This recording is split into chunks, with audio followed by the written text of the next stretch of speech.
So you just never know what's going to turn up to get worked on here. This is a Nissan Bluebird diff centre that we've got to weld up for a bloke.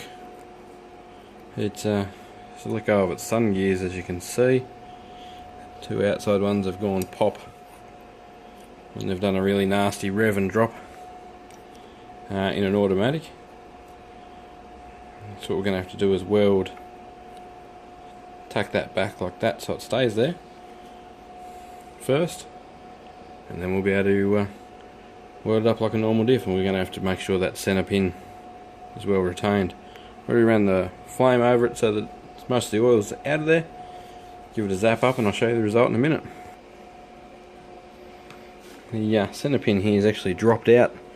You can see where it's munched the pinion. The poor diff's not going to be forever, but by using a magnet I can hold it up there and we can get a bit of weld on it down the bottom in there, just so it's retained. So we'll do that now.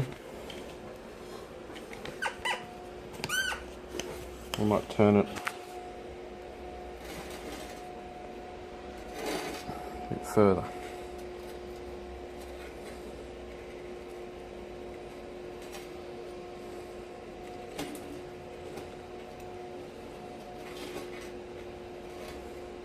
See how that's nice and flush there now? That's where we really need it to stay.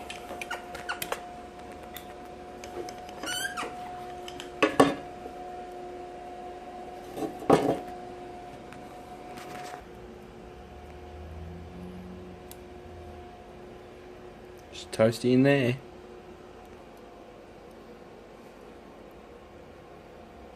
Alrighty. She's all zapped up.